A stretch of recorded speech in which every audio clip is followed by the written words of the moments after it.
Welcome to topic number 38 in Richard James Mathematics Resources, and this one is entitled Matrices. The matrix is the most significant mathematical tool in performing many tasks simultaneously. It can be used when solving simultaneous equations, and in this particular case, it is only limited by the master's inability to use it. The number of simultaneous equations that can be solved is countless. I'm sure that the matrix was not first designed to solve many of the problems that it is now solving. It can be used to solve linear programming problems, and it is now being used in transformation. Many more problems are being solved, and sophisticated solutions are being made subtle by the use of matrices. It is my belief that there are many more discoveries yet to be made which will involve the use of matrices. As a matter of fact, while writing Richard James Mathematics Resources, I have discovered and successfully used a matrix method in finding the inverse of functions. It is my hope that other scholars will continue to make our lives easy by developing matrix methods. This will not be possible unless the basic of manipulating matrices is mastered. This lesson will provide you with the necessary tools to do so. The definition and order of matrices. A matrix is a two-dimensional array of numbers. It is appropriately called two-dimensional because it can be viewed as containing horizontal rows and vertical columns. Matrices are defined by using capital letters, and they are enclosed in brackets. So here we have our matrix A. Of course, we are using a capital or uppercase A in writing down the matrix. And no doubt we have it here enclosed in brackets. The numbers in a matrix can be viewed as being arranged row by row or horizontally. And there are your rows. They are indicated by the use of horizontal arrows. They can also be viewed as being arranged column by column or vertically. So there we have that. We have those blue arrows showing, as a matter of fact, going in a vertical direction, showing that the numbers in a matrix are also arranged in vertical columns. We may identify the rows and columns of other matrices. Of course, we have another matrix B with a capital letter, and of course we have rows going in a horizontal direction as usual. And of course now we have the columns showing that they are going in a vertical direction. We have another one, C, and we have the rows and of course the columns.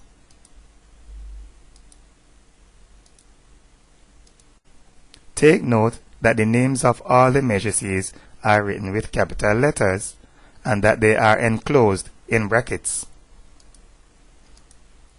And we are going to identify the rows and columns of other matrices. Here we have the matrix D. In this case we have rows, but only one column in this case. And we have another matrix E, rows, columns. Good. And we'll continue by doing the same with another matrix F. We are identifying the horizontal rows, and of course we are going to be identifying, no doubt, the vertical columns. Here's another matrix G. G has only one row and G has two columns.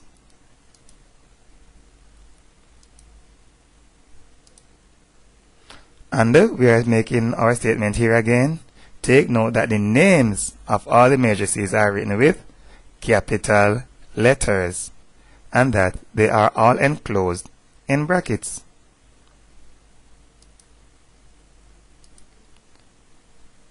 Now we have defined a matrix by using a capital letter, and we have looked at the rows and the columns.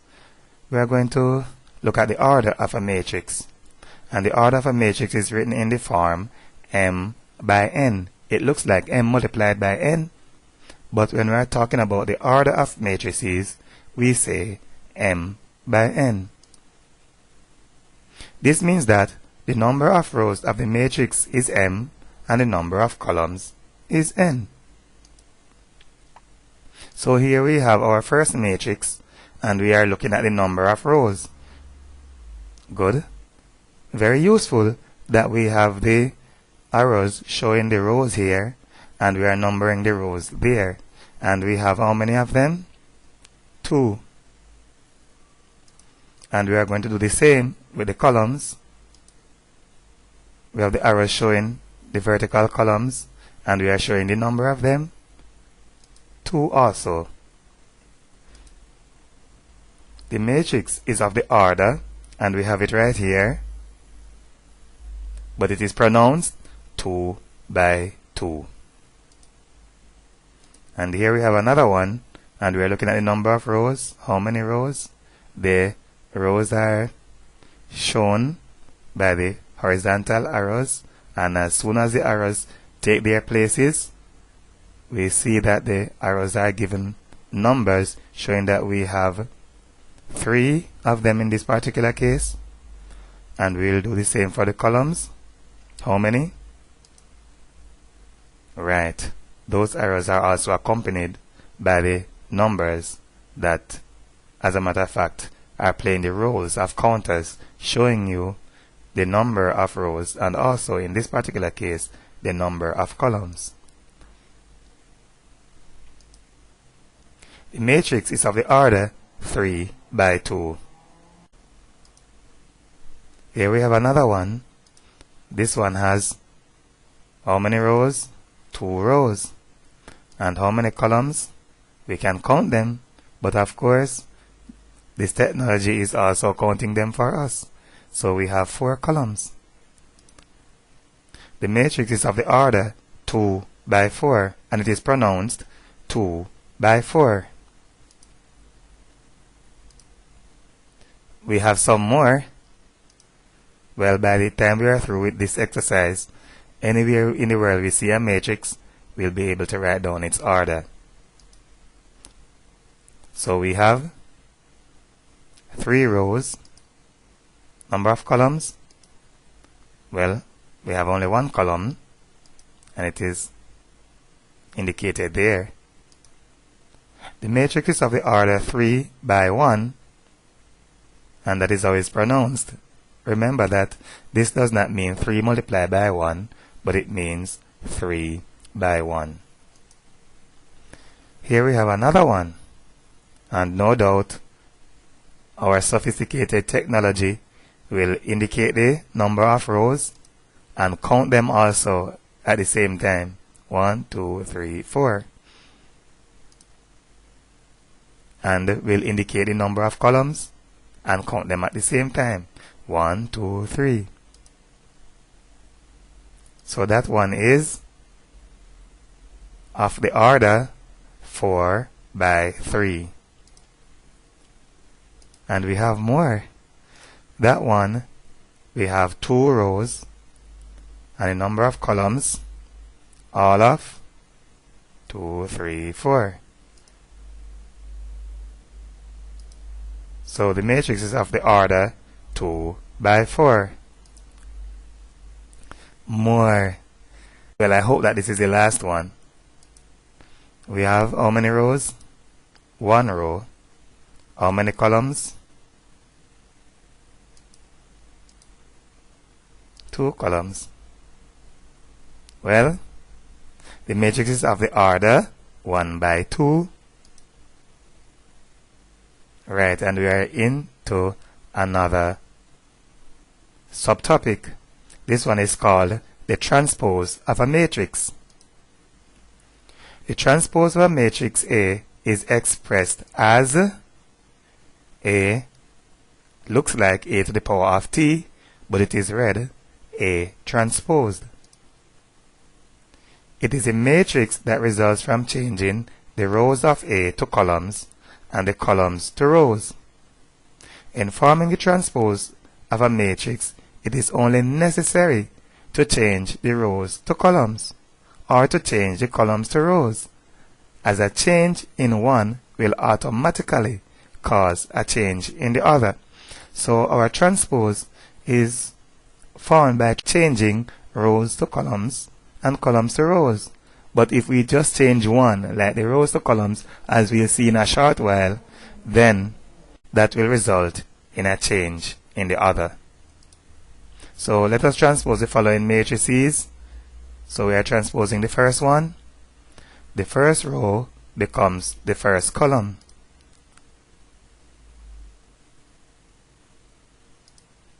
The second row becomes the second column.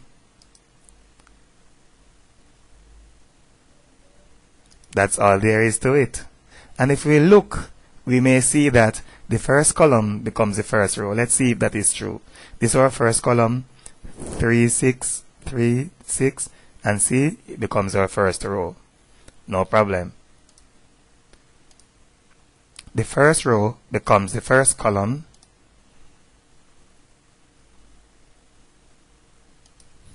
The second row becomes the second column. And here we have a third row, so that one will become the third column.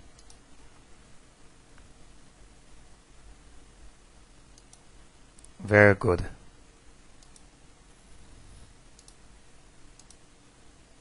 Again, the first row becomes the first column.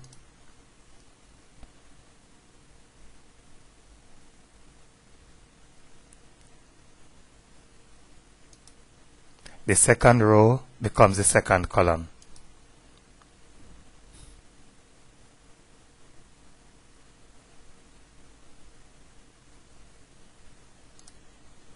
We will do well to recognize that if our original matrix has 2 rows, it will eventually have 2 columns.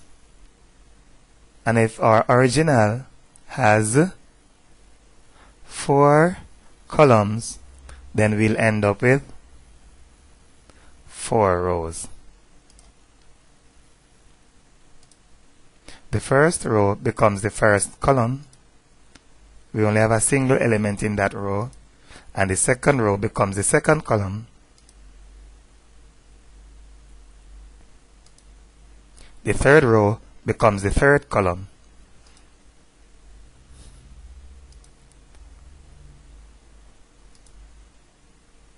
Here we have another one. It has only 1 row, so that only 1 row will become the only 1 column.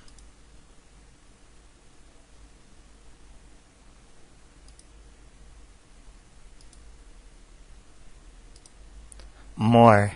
We have this large matrix and we are going to find its transpose. And the operation is the same. The first row becomes the first column.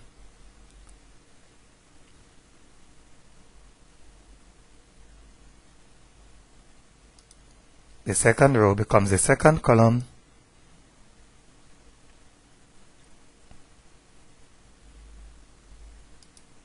The third row becomes the third column.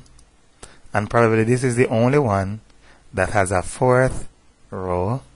And it will become the 4th column.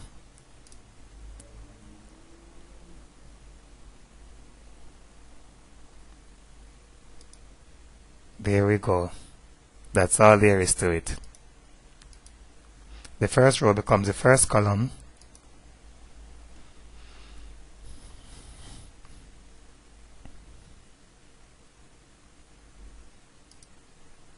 the second row becomes the second column.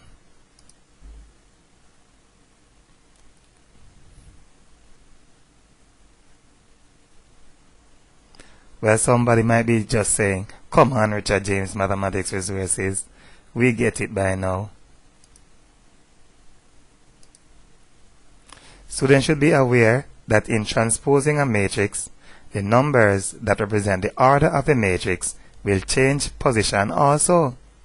So, whereas the original will be a 3 by 4 matrix, the order of the resulting matrix will be 4 by 3. Now we're going to be looking at types of matrices. A matrix may be classified because of something special about its physical appearance or its contents. The foregoing statement will be verified by the way the following matrices will be classified. So we have a column matrix, and of course it has only one column. Well, we have two of them, each one having only one column. A row matrix now we'll imagine will have only one row, and we have two of them. See, one row. A square matrix has the same number of rows and columns, just like the width and the length of a square are equal. So the number of rows and columns of a square matrix are equal. So there we have our two rows and there we have our two columns. And of course we are going to have another 3 by 3 this time. 3 rows, 3 columns. Number of rows and number of columns are equal. Therefore those matrices are square matrices. A diagonal matrix is a square matrix with all elements equal to 0, with the exception of the leading diagonal. So here we have our matrices, and of course let us see if we can indicate the leading diagonal. Right. The leading diagonal will go from the first element to the last. And of course, as we can see, all around these numbers, all around these numbers we have what? Zeros. Zeros on here and zeros here. And of course we have the same thing here, but this one is simpler, only having 2 elements outside of the leading diagonal. But of course they are also equal to 0. The zero matrix has all elements equal to 0. No matter what it looks like, all elements should be equal to 0 for our zero matrix. Now we're going to be looking at the more exciting portion of this lesson, addition and subtraction of matrices. Apart from the fact that I want the students to understand how to perform the addition and subtraction, I am hoping that the animations that I present here will be of some great use in making my presentation simpler to understand. So, matrices can only be added or subtracted if they are of the same order. So now, I hope no one is saying that I have overemphasized the order of matrices, giving too many of them as examples, because now we are making use of the order of matrices. So, matrices can only be added or subtracted if they are of the same order. In this case, corresponding elements are added. So, given the following matrices, find A plus B. Of course, we don't know what A and B are, but now we have them right there. A is equal to 3, 8, negative 9, 7. B is equal to 2, negative 5, 6, negative 4. But notice that when I'm reading the matrices, I read them row by row, and that is how matrices are read. So we are going to add the matrices, and of course we are going to add the corresponding elements. So we're adding, in this particular case, the upper left with the upper left, and of course the answer is going to go to the upper left. No problem understanding that.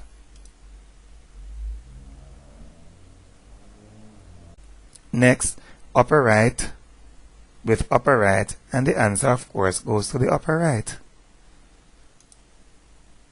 Lower left is added to the lower left, and the answer will go to the lower left.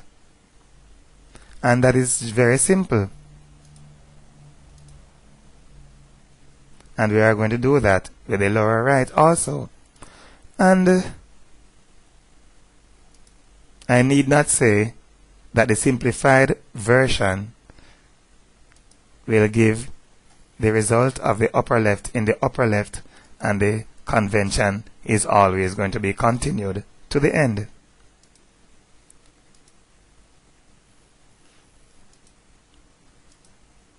So 3 plus 2 is 5. 8 plus a negative 5 is 3. Negative 9 plus 6 is negative 3. And 7 plus a negative 4 is equal to 3.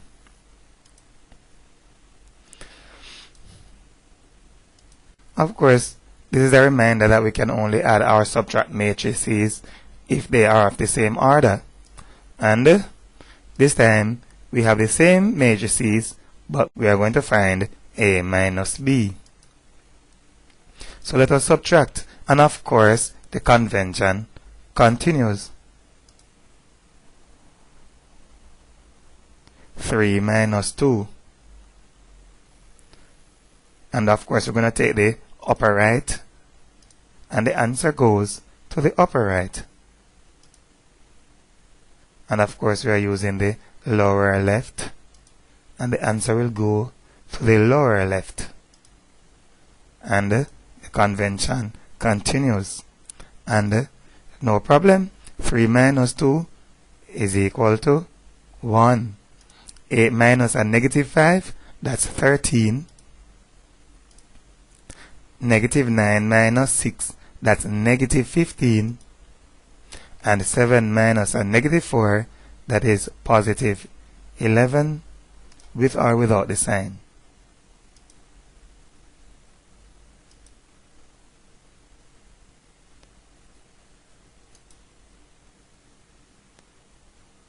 There are two ways to multiply a matrix. One is by another matrix, and that is called matrix multiplication of matrices. And the other one is by a single real number, and that one is called scalar multiplication of a matrix. We're going to be looking at the scalar multiplication first. So multiply the matrix by a real number, as shown. The real number that we're going to be multiplying by in this particular case is 5. So let us multiply. 5 multiplied by 2 will go right there. It is the upper left, and the result will go to the upper left. Of course, negative 5 is in the position of the upper right, and the result will go to the upper right. There we have the 6. 6 is in the lower left, and the result will go to the lower left. And finally, our figure negative 4 is in the lower right, and the answer will also go to the lower right. And of course, simplify. The answers will all go in their appropriate places. 5 multiplied by negative 5, negative 25. 5 6 is 30. And 5 multiplied by negative 4, negative 20.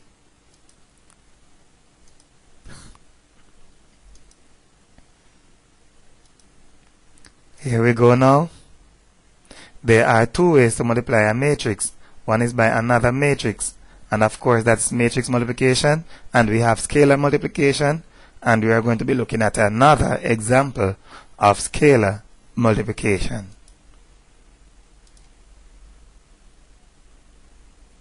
Of course, we're just going to multiply a matrix by a real number, albeit a fraction in this case.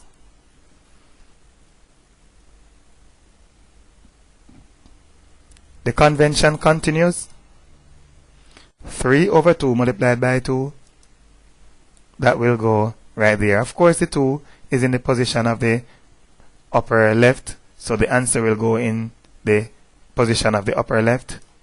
And of course, we are taking from the upper right in this particular case. The answer goes to the upper right, and the convention continues. And we also finish with that number that is in the lower right. The result will go in the lower right. And of course, we can simplify. In this particular case, in the fraction, this denominator will cancel with the 2, and all we have left is 3. 3 goes right there. Here we have 2 into negative 5. Because it will turn out to be a fraction, we continue by keeping our answer in the form of a fraction. So we say 3 times negative 5 is negative 15. So we have negative 15 over 2. And in this particular case, the 2 cancels the 6. 3 is 9. 9 goes right there. And finally, 2 into negative 4, that's a negative 2. Negative 2 times 3, that's a negative 6. Our result will go right there. And that's our final answer. And of course, I don't think that we need to do 100 examples of scalar multiplication. As a matter of fact, if anything is lost, we may rewind our video and take it from the beginning. But we are just going to continue to go to matrix multiplication of matrices. And we have multiplied matrices by scalars. Now it is time to multiply a matrix by another matrix. As sure as the order of the matrices will determine whether or not they may be added, the order of the matrices will determine whether or not they can be multiplied, but not in the same way. Let the order of a matrix A be L by M, and the order of B be N by O. The matrices cannot be multiplied to find the product AB unless M is equal to N. In this case, the resulting matrix is of the order L by O. And this statement might seem like some sophisticated puzzle, but we'll see that it can be very, very simple in the end. So let us look at what this means, that statement that we have just made. So we have A multiplied by B, and of course our implication sign right there. So what we are going to do, we are going to replace the matrices with their orders. So we are going to replace on the right hand side A by the order of A, which is L by M, and B by the order of B, which is N by O.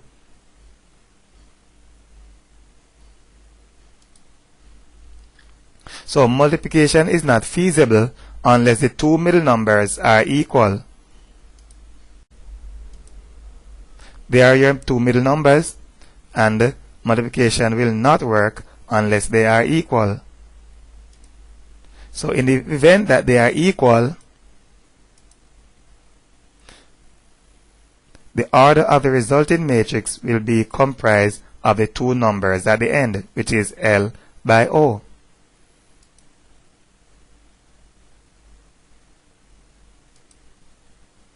Given the following orders of matrices, tell if the multiplication is possible and determine the order of the resulting matrix. That is, if it is. we are going to determine the order of the resulting matrix. Now, of course, the two middle numbers are different, so we cannot multiply them. Here we have another pair. The two middle numbers are not equal, so we cannot multiply in this particular case either.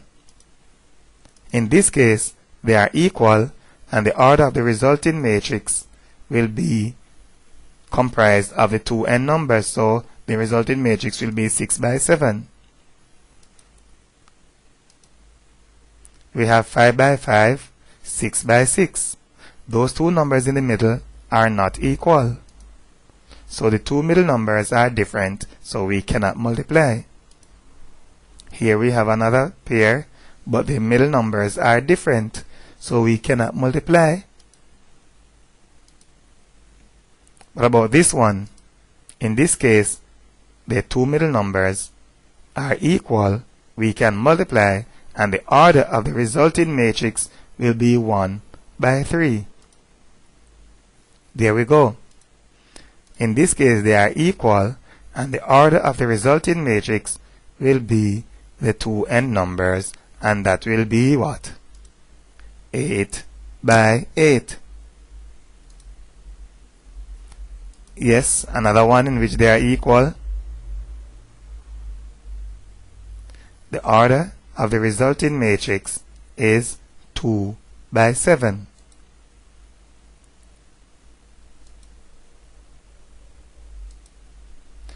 When multiplying matrices, elements of the rows of the first are used to multiply corresponding elements of the columns of the second. That means the row of the first will multiply by the columns of the second. The products are then added, and this results in one element of the resulting matrix. So remember now, when we are multiplying matrices in a row, we have a number of elements in a row, and we have a number of elements in a column. So corresponding elements will multiply by each other. And of course, we are going to add the products, because when we are doing that, we'll end up with more than one product. So elements in the rows of the first are used to multiply corresponding elements of the second. Means that if a row is being used, the first element in that row is used to multiply the first element in the column of the other matrix, and the second element in the row is used to multiply what? The second element in the column of the other matrix. When multiplying matrices, a systematic approach should be taken. It is recommended that students begin with the first row of the first matrix and use it to multiply all of the columns of the second. After this, student may move to the second row and do the same. So you're going to use the first row to multiply all the columns, then you go to the next row and use it to multiply all the columns. And this will do until all the columns are multiplied by all of the rows. Teachers have developed some sophisticated method of determining where the result of multiplying a particular row by a particular column should go in the resulting matrix. I will not bother to give it a consideration at all in this lesson. If we multiply the upper row by the left column, it is simple. The result goes to the upper left. See, upper by left goes to upper left. The lower row by the right column gives lower right. So lower multiplied by right, the result will go to the lower right. And there's nothing to it. The information given on the previous slide is more than a mouthful. However, let us put all the statements into practice and see how simple it turns out to be. We have two matrices A and B. Let us multiply them to form the product AB. There is our heading with A and B, so we know what the matrix A is and the matrix B is. So let us multiply them. We are going to take the first row and multiply by the first column. So we're going to take corresponding elements as we have it here. First, multiply the upper row by the left column, and of course the answer will go to the upper left. So the upper multiplied by the left, the result will go to the upper left. And of course we are going to multiply corresponding elements. So the first multiplied by the first, and the second multiplied by the second. So let's do that. The first multiplied by the first, and the second multiplied by the second. Then we'll go to the second column. So we're going to use that same row to multiply the right column, and the answer goes to the upper right. And of course, what will happen? First multiplied by first, second multiplied by second. Then we are going to use the second or the lower row. So the lower row, that is one that we're going to be using now, and we are going to do the same thing. So the lower with the left, the answer goes to the lower left. And of course what we have just done is 1 times 4, which is first multiplied by first. Then we're going to do second multiplied by second. Second multiplied by second. And again we are going to row multiplied by column, lower by left. The answer goes to the lower left. And what do we see? First multiplied by first, second multiplied by second. Good. The result may be simplified to give the following matrix. Now, if students had any problem multiplying positive and negative numbers or even adding them, it is going to be reflected in your results when you multiply matrices. Here we have 3 4s 12 to be added to negative 30, because when you multiply negative 5 by 6, we get negative 30. So 12 minus 30, the answer is negative 18. And of course we have here 3 multiplied by 7, that is 21, minus 10, so that is 11. And of course this is going to be a little bit easier than normal. 1 multiplied by 4 is 4. This product is 0, so we get 4 right there. And 1 multiplied by 7 is 7. And 0 times 2 is 0, so the result is 7. And that is what we have right there. So we have multiplied the matrices to form the product AB. Let us now form the product BA. We are going to be using, of course, no doubt, the same 2 matrices. This time B goes to the front or to the left. The process is the same and the convention is the same. Multiply the upper by the left and the answer will go to the upper left. And of course the second will be multiplied by the second. And now we are going to be multiplying the upper by the right. The answer is going to go to the upper right. And of course what? The first multiplied by the first. The second multiplied by the second.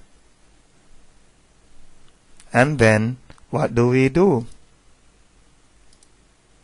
Multiply the lower by the left. The answer goes to the lower left. And of course the first is being multiplied by the first, and then the second multiplied by the second. And our final result will go to the, well, let's see what we are multiplying first. We are multiplying the lower row by the right column, so the answer goes to the lower right. And of course the first multiplied by the first, the second multiplied by the second, and that is what we get. As a matter of fact, here we are choosing to use brackets because it is better for the site instead of having a multiplication sign. So we'll be seeing, if we use multiplication sign, we'll be seeing a lot of crosses and pluses, crosses and pluses, and believe me, that will make what I refer to a meal of the problem.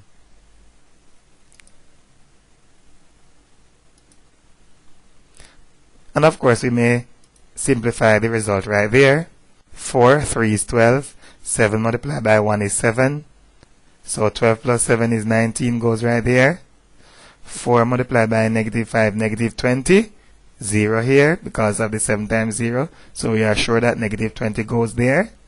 6 times 3, 18. And 2 times 1, 2. So 18 plus 2 is 20, goes right there. And of course, 6 multiplied by negative 5, negative 30, goes right there because this one will turn out to be 0.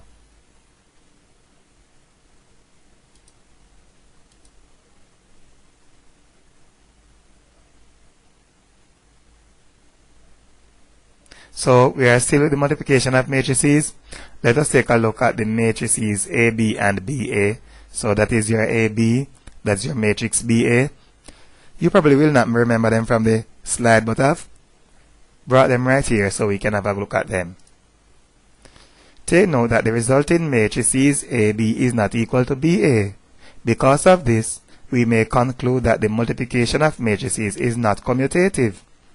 This means that, generally speaking, AB is not equal to BA all the time when matrices are multiplied. We need to understand that because multiplication of matrices is not commutative, this does not mean that there is no time when AB is equal to BA. When multiplying a matrix by its inverse, the order in which they are multiplied does not affect their product. The same is true when multiplying a matrix by the identity matrix. So, although when we generally multiply matrices and we change the order in which we multiply, the answers are not generally the same, but we have particular cases in which the answers are the same. But this does not make multiplication of matrices commutative. For the multiplication of matrices to be commutative, it has to be true in every single case.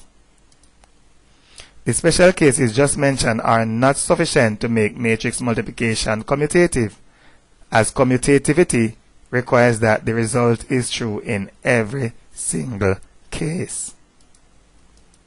Some students may be amazed that after 2 examples of multiplication, we have suddenly gone to another subtopic, which is the inverse of matrices. Not to worry, most of the work in matrices involve multiplication. Therefore, we will get a lot of practice in the near future. So, we are still going to be using multiplication, although we are switching very quickly to the inverse of matrices. We are going to continue to use multiplication throughout the entire lesson. So, in that introductory stage of multiplication, I don't think that we need to give more examples than 2. So far, we have done multiplication, addition, and subtraction of matrices. Well, the division of matrices is not so straightforward.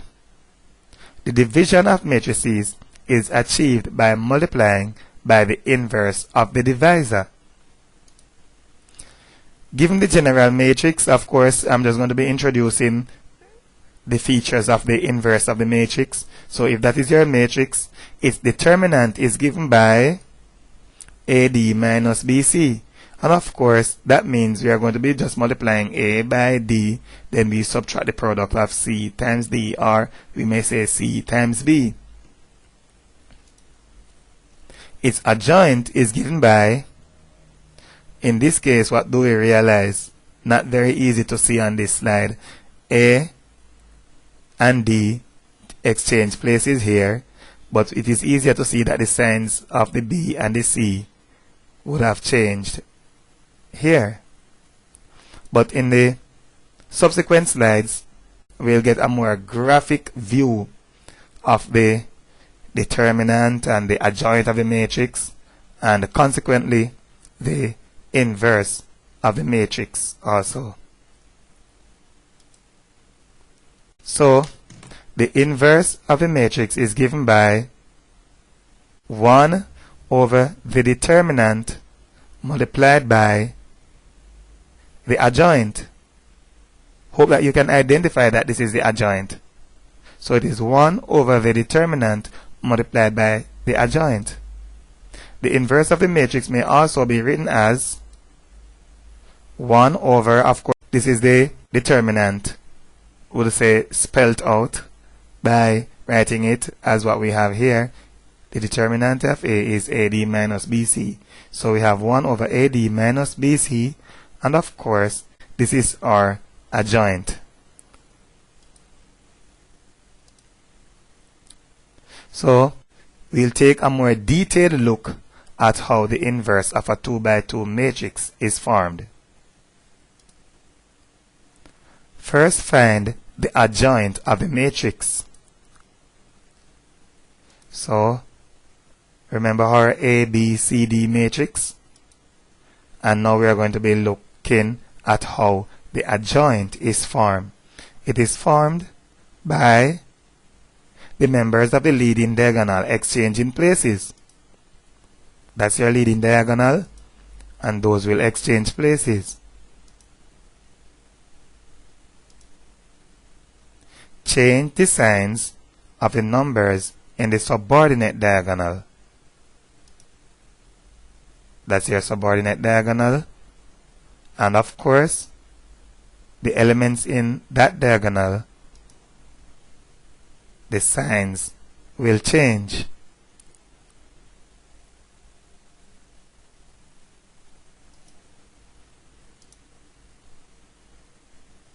And let us form the determinant now. The determinant is what? Multiply the numbers in the leading diagonal. That's what we are going to do. So we multiply those, and we subtract the product of the elements in the subordinate diagonal.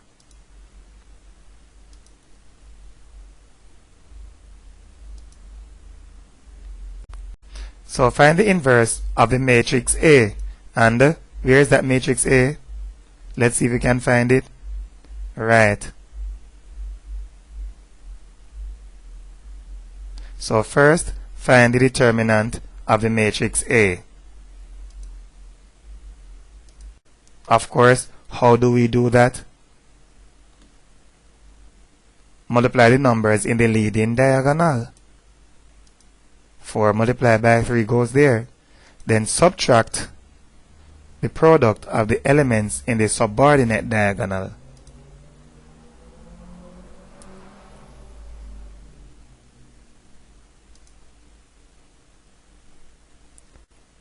Two multiplied by 5. The determinant will simplify to give, what do we simplify that to give? 4 3 is 12, minus 2 5 is 10, so 12 minus 10, and the result is 2. So the determinant of A is equal to 2. So next, find the adjoint of A. How do we find the adjoint? 4 and 3, the members of the leading diagonal, will exchange places.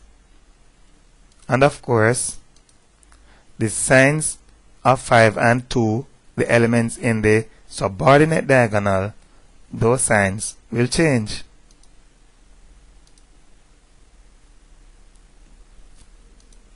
So that's your adjoint. So what do we do? The inverse of any matrix, 1 over the determinant multiplied by the adjoint. And so 1 over 2 multiplied by the adjoint. We have it right here. So that's it. Of course, we may simplify this. And 3 over 2, negative 5 over 2. Of course, in this particular case, the 2's will cancel, and we'll have a negative 1 right there. And in this particular case, the 2 will cancel, and we'll have 2.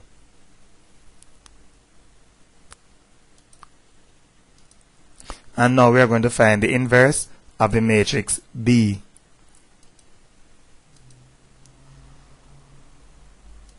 So we are going to find the determinant of B, and that is found by multiplying the members of the leading diagonal first.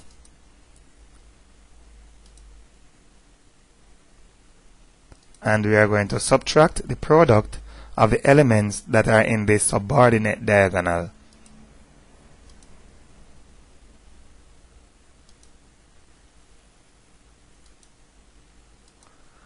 And the determinant will simplify to give what is 3 times negative 5, that's a negative 15, and minus 2 times negative 8, that's a negative 16. So we are saying negative 15 minus negative 16, and our result is a positive 1. And then we are going to determine the adjoint of A. And in the adjoint, what do? We exchange the positions of the members in the leading diagonal and change the sign of the elements in the subordinate diagonal.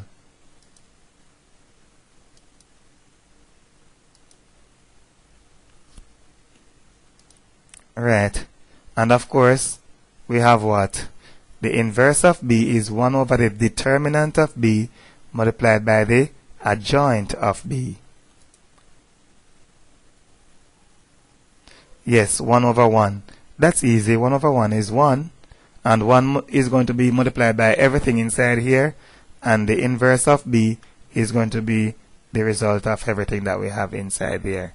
Because we are just multiplying by 1. Anything multiplied by 1 is that same thing.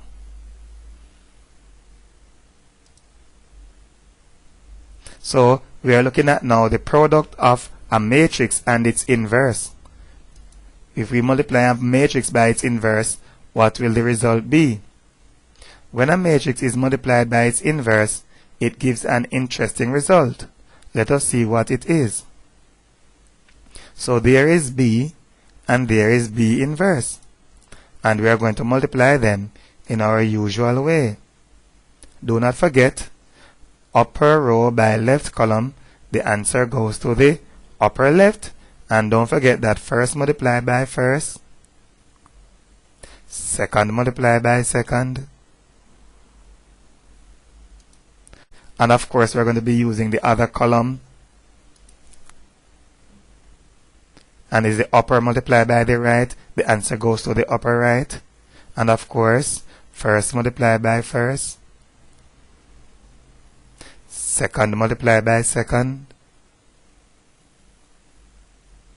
And then we are going to use now, because we have finished using the upper row, so we are going to use the lower row now. And we are going to say, so lower multiplied by left, the answer goes to the lower left. And of course, first multiplied by first, and second multiplied by second. Then lower multiplied by right, lower multiplied by right, the answer goes to the lower right. And first multiplied by first, second multiplied by second. So here we are again getting some much needed practice with the multiplication of matrices. And of course we are going to simplify that. Now we have here a negative 15, because 3 multiplied by negative 5 is negative 15. So we have a negative 15 and a positive 16. So negative 15 plus 16 is equal to 1. And a positive 24, these are being multiplied. And we have here plus a negative 24, that will give 0. And here we have a negative 10 plus a positive 10, that will give 0 also. And over here we have positive 16 minus 15, and that is going to give 1. So this is our resulting matrix, and it has well, some might say unique, but it has a special appearance. So the identity matrix, the result that we have just calculated, as a matter of fact, the resulting matrix is the identity matrix. The matrix that we have just found is called the identity matrix, I. It is the matrix that results when we multiply a matrix by its inverse, and that is done in any order. So if you say B multiplied by B inverse, you will get the identity, and if you say B inverse multiplied by B, we will get the identity, and it is stated right here. This is true for every matrix that has an inverse. So every matrix that has an inverse, when you multiply it by its inverse, you will get the identity matrix. Students should understand that in regular arithmetic, there are two types of identities. One, the additive identity. When it is added to another number, the result is still equal to the number that it is added to. So when it is added to another number, the result is still equal to the number that the identity was added to. And we have the multiplicative identity. A number multiplied by it is equal to that same number. So that is our multiplicative identity. The matrix is more appropriately called the multiplicative identity for 2 by 2 matrices. In regular arithmetic, not all numbers have multiplicative inverses. The inverse of 0 does not exist. The same is true for matrix multiplication. Namely, not all matrices have multiplicative inverses. And one such matrix, it is not a unique matrix, but those matrices that do not have inverses are called singular matrices. So a singular matrix has no inverse. This is because its determinant is equal to 0. Remember that in the formula for the inverse of a matrix, the inverse of the determinant is present. So here we have it. A inverse, we have 1 over the determinant. So if the determinant is equal to 0, 1 over 0 does not exist. Therefore, the inverse of the matrix will not exist. So that's your determinant right there. And we have 1 over the determinant. The inverse of 0 does not exist. And this is why the inverse of a matrix whose determinant is equal to 0 does not exist. Find the value of x that will make the following matrix singular.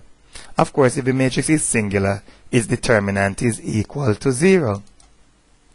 So there we have our matrix, and we are going to find its determinant. So 3x multiplied by 1 will go there, and we are going to subtract the product of 6 and 4. So the determinant is equal to 0. What is 3x multiplied by 1? Anything multiplied by 1 is that same thing. So 3x. And of course, 4 times 6 is 24. So 3x minus 24 is equal to 0. And of course, that simple linear equation can be solved. Do not forget, we did linear equations in volume 1, which is algebra. And of course, that volume forms the basis of everything else that we are going to be doing in mathematics. X is equal to 8. So now we are going to continue looking at special stuff. Product of matrix and identity. The product of a matrix and the identity is also interesting. Let us see what the result will be. So we're going to multiply A by I. The identity is nicknamed I. So A multiplied by I. And of course, we are going to be doing the same thing. Upper by left, the answer goes to the upper left. First multiplied by first. Second multiplied by second.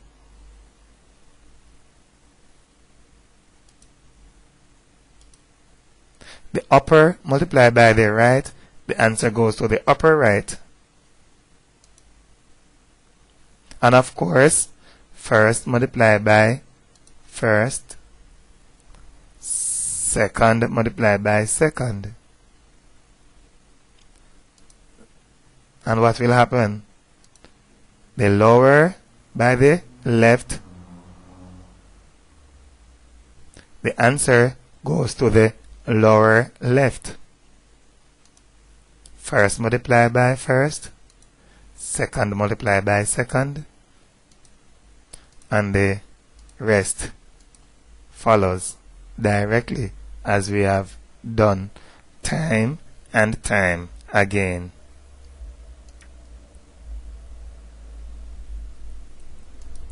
What is the result? This result is pretty much straightforward, because notice that this is equal to 0. So we'll have 4 multiplied by 1 goes there, right there. Of course, this one is 0, so 5 multiplied by 1 is 5. And here we have it again. This part is 0. So we have 2 multiplied by 1 is 2. This part is 0. So we have 3 multiplied by 1, which is 3. The result is the matrix A. When we multiply A by the identity, the result is the matrix A. Students will do well to remember this result, as it will prove to be quite useful as we move on to our next subtopic. So never forget that the product of a matrix and the identity is the matrix itself. Remember the other result also, that the product of a matrix and its inverse is equal to the identity.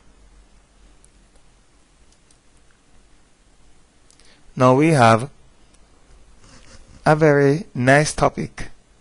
My students generally get a bit nervous when I say something is nice, but I hope that no one else will get nervous about anything. If I say that it is nice, it is nice. So we have matrix solution of simultaneous equations. Solving a pair of simultaneous equations by a matrix method is analogous to solving a single linear equation. Let us examine a linear equation and see how it may be adjusted to conform to the requirements of matrix manipulations. So here is our linear equation. So we're going to solve that equation. And of course, what do? We are going to find x, or solve for x, or make x the subject of the formula.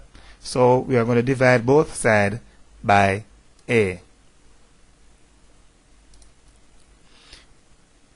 If these were matrices we could not divide, we would have to multiply by the inverse.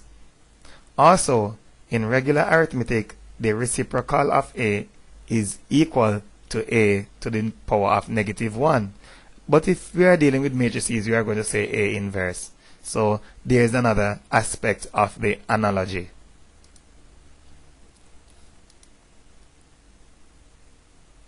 Matrix multiplication is not commutative. Therefore, if A inverse is placed at the front and the left, we will have to place it at the front and the right. That is what we have done right here.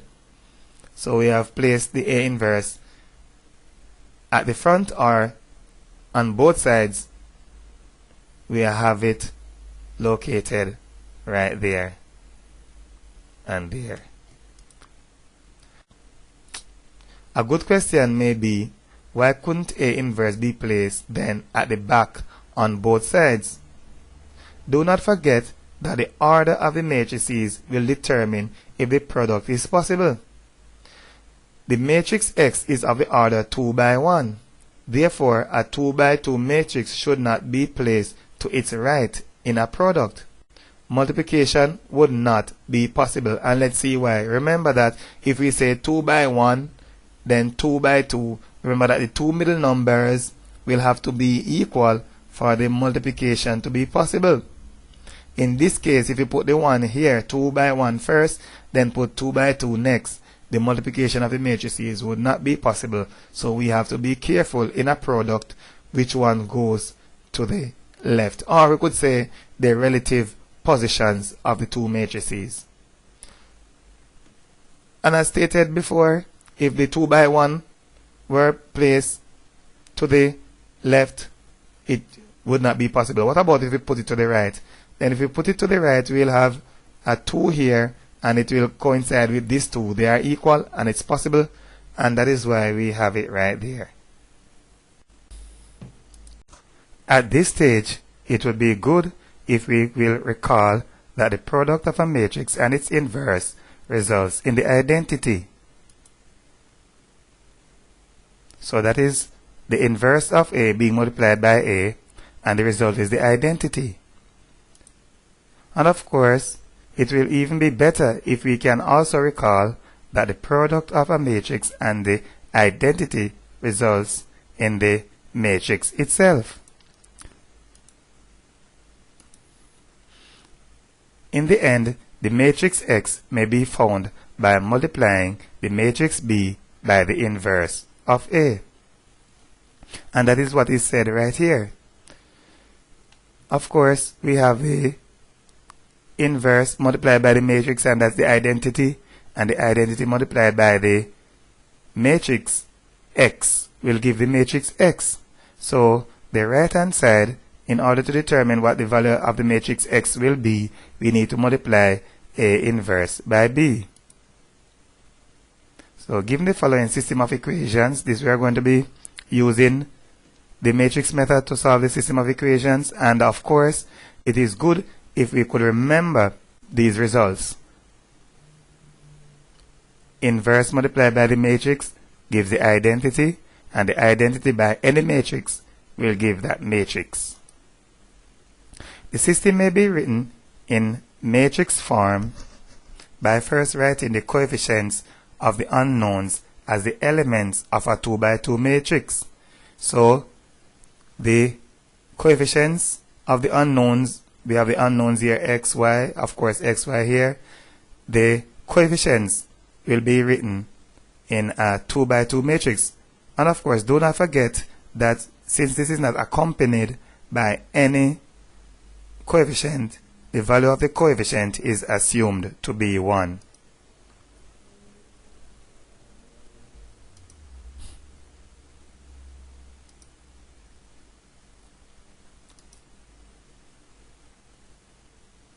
So that is our matrix.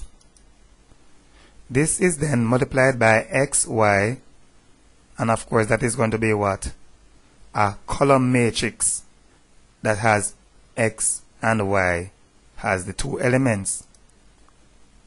And that we have right there. Later we will show that there is a valid reason for writing the product in this form. The answers on the right that we have right here are also written as the column of a 2 by 1 matrix. And that's what we have right here. We will now demonstrate that the resulting matrix equation will regenerate the original system of equations when the left-hand side is expanded. So here is our left-hand side of the equation. So we are going to show that this will regenerate the original system of equations when we multiply this. So of course, what do? Normal matrix multiplication. This time we have only one column. So we're going to use the row to multiply by the column, and of course, first multiply by first goes there, and second multiply by second goes there. Then we are going to use the other row, and of course we have what? First multiplied by first and second multiplied by second.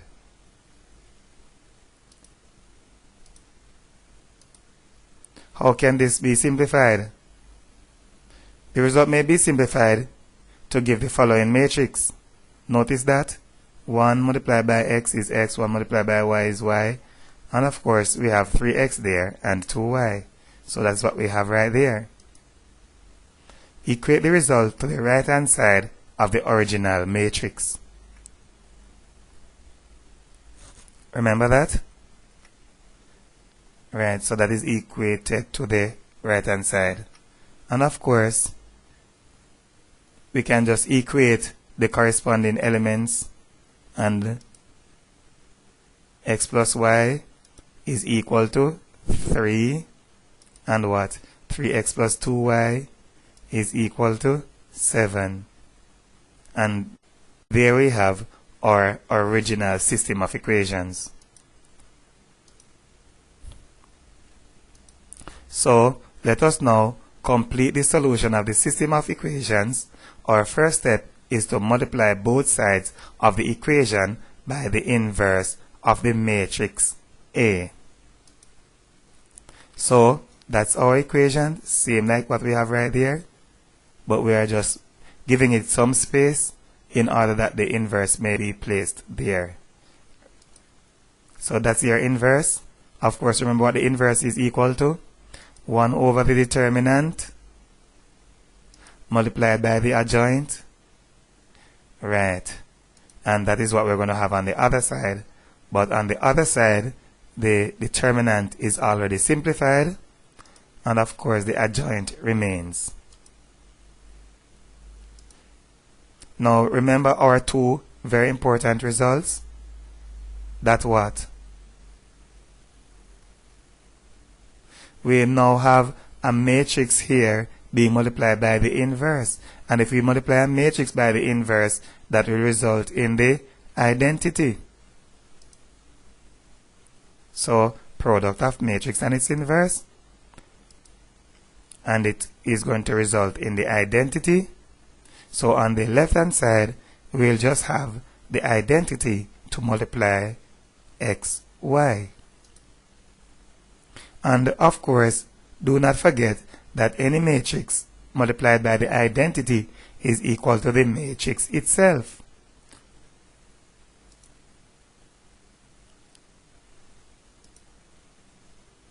So because the product of the identity and a matrix is equal to the matrix itself, our task of doing the matrix multiplication is going to be only on the right hand side of the equation. And here we have the arrows are showing how the elements are going to be multiplied on the right hand side of the equation. So we have what? As usual, first multiplied by first and second multiplied by second. And we move to the next row, and first multiplied by first, second multiplied by second. No problem determining where the results should go. When we use the upper row, the result goes to the top. When we use the lower row, the result goes to the bottom.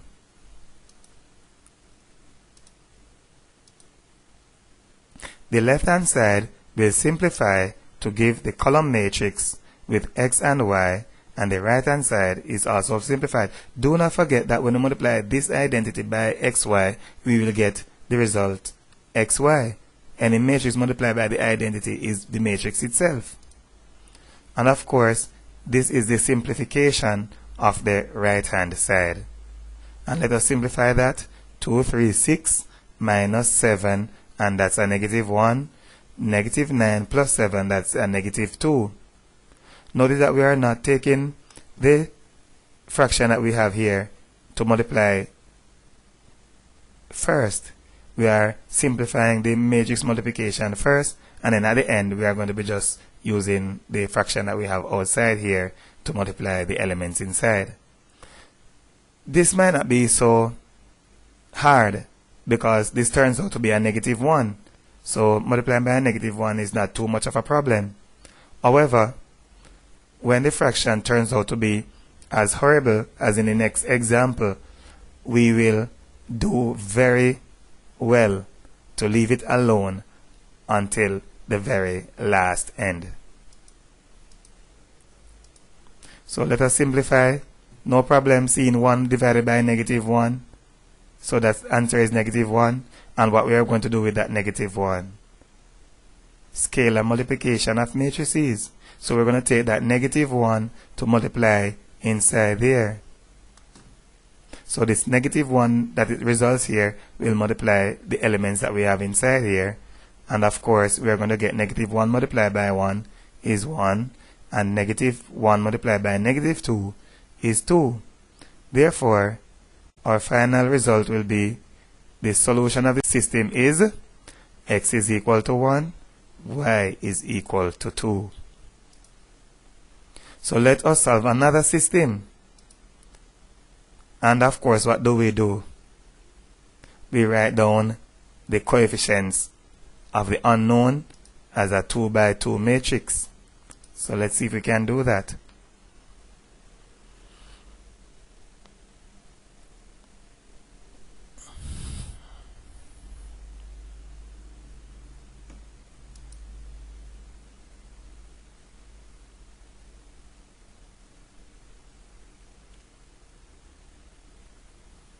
Then we are going to multiply by the column xy, as we have developed this convention already. And of course, the answers will go into a column matrix also. So multiply both sides of the equation by the inverse of the matrix, which is the inverse of this matrix. What goes there? Determinant, adjoint. The inverse of a matrix is what? 1 over the determinant multiplied by the adjoint. And in this case over here, we are simplifying the determinant.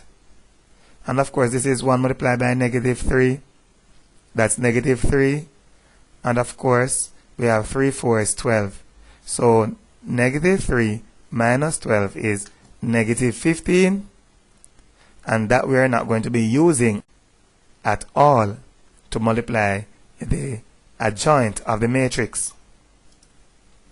Now, when we are finding the inverse of a matrix, we will take this figure here, which is the entire fraction, and multiply all of these elements inside here, and that is going to be the resulting matrix.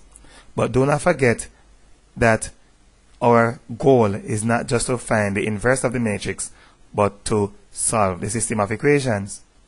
We might be outdoing ourselves by multiplying by negative 1/15 inside here and then attempting to use it to multiply something else. That's our adjoint that we have transferred from the left hand side. And of course, what will happen? Remember that the left hand side will simplify to give only the column matrix that contains xy. Why is this so? Because the inverse and the matrix will multiply to give the identity, and the identity multiplied by xy will just give xy. This is because a matrix multiplied by its inverse will give the identity. The identity multiplied by the column matrix will result in the column matrix only. We need to expand and simplify the right hand side alone. So it is only the right hand side that we really need to expand and simplify, because we know what the left hand side is going to turn out to be already. As a matter of fact, we designed it to be so. So the left hand side will simplify to give only the column matrix that contains x and y. We need to expand and simplify the right hand side. So let us do that.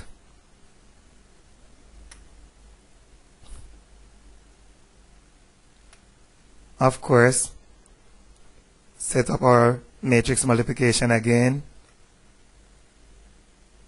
-3 multiplied by 19, -3 multiplied by 1, and we go to the next row, the first times the first, the second multiplied by the second.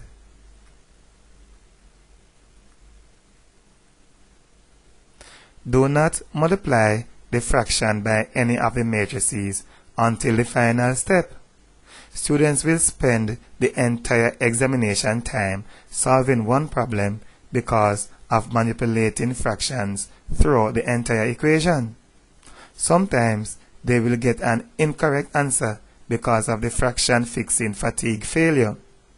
Some students have been taught to multiply all of the matrices on the left-hand side to prove that the product will yield the column matrix that contain only x and y. This is redundant because in the first place the system was designed to yield that matrix. What other reason would we have for multiplying the right-hand side by the inverse of the matrix, if not to generate the identity, then the matrix containing x and y alone? There will be no other reason for doing that. So there is no need for us to prove it. We just write down the xy, move to the right-hand side, and simplify. Of course, the value that we get is xy is equal to, of course, we have that 1 over -15, and we were just hoping that the results that we'll get inside here would have been multiples of -15 or at least 15, so that at the end we might end up with something very simple. So multiply the matrix by the fraction on the right hand side. Do not forget the manipulation of directed numbers. So here we have this 1 -15th, and of course negative into negative is positive, and 15 into 60 is 4. And again, negative into negative is positive, and 15 into 75 is 5. So it turns out to be something simple, right? And it would be very, very, very disheartening to discover after going through all of this that our result is not going to be a fraction. Well, in the event that our result is not a fraction, do not put the fraction into the matrices and use it to multiply throughout. Ensure that you reserve that use of the fraction for the end when it can be simply done. Sometimes we get one that it's a little bit outlandish, but for the most part it should give something very simple. Remember this, multiplying a matrix by a scalar, taking the scalar to multiply the first one, and the scalar to multiply the second one, and of course simplifying the result, and we should get 4, 5.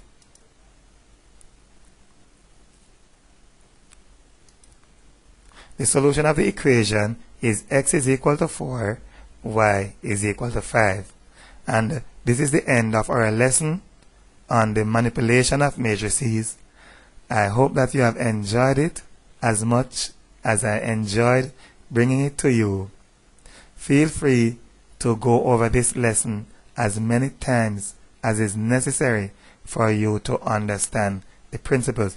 And do not forget that in mathematics, as we have seen right here, that stuff that you should have learned from the first volume, algebra, like solution of linear equation, manipulation of directed numbers, they have played a very, very important role in this topic, and mathematics will continue to be so for the rest of our lives.